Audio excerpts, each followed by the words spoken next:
વડોદરા જિલ્લાના શિહોરા નજીક આવેલા નવા મેશ્રી નદી બ્રિજને લઈને ફરી એકવાર ગંભીર સવાલો ઊભા થયા છે.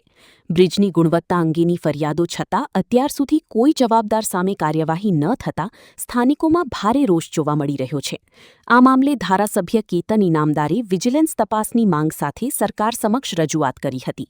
પરંતુ રજૂઆતને 1 મહિનો વીતી ગયો હોવા છતાં હજુ સુધી કોઈ કાર્યવાહી કરવામાં આવી નથી. સ્થાનિકોનો આક્ષેપ છે કે બ્રિજના સાઇડ ભાગમાં મોટો ભૂવો પડ્યો છે, જ્યારે લોકાર્પણના માત્ર 1 વર્ષમાં જ બ્રિજમાં તિરાડો પડવાની સાથે અનેક જગ્યાએ આરસીસી ઉખડી જતા લોખંડના સળિયા બહાર દેખાયા હતા. ખામીઓને દૂર કરવાના બદલે માત્ર લીપાપોથી કરીને ઢાંકવાનો પ્રયાસ કરવામાં આવ્યો હોવાનો પણ આક્ષેપ થઈ રહ્યો છે. એક તરફ પ્રથમપુરા પાસે કરડ નદી પરના બ્રિજ પર કામગીરી શરૂ થઈ ગઈ છે, જ્યારે મેશ્રી નદીના બ્રિજ અંગે હજુ સુધી કોઈ સમારકામ કે તપાસની કામગીરી હાથ ધરવામાં આવી નથી. ઉલ્લેખનીય છે કે લગભગ ₹24 કરોડના પ્રોજેક્ટ હેઠળ પ્રથમપુરા અને મેશ્રી નદીના બંને બ્રિજનું નિર્માણ કરવામાં આવ્યું હતું, જેમાં માત્ર પ્રથમપુરા બ્રિજનો ખર્ચ અંદાજે ₹9 કરોડ થયો હોવાનું જણાવાય છે.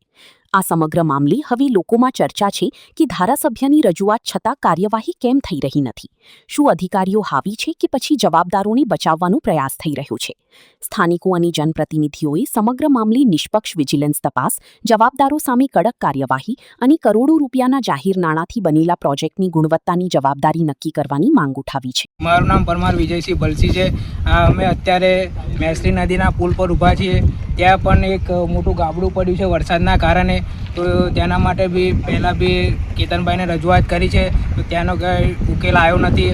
અત્યારે બી કંઈ બી અકસ્માત થાય તો તેની જવાબદારી કોણ લે છે?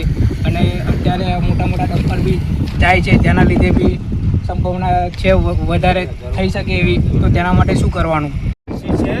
અહીંયા વરસાદના કારણે ગાબડું પડી ગયું છે બહુ મોટું, જેના કારણે ભારે નુકસાન થઈ શકે છે.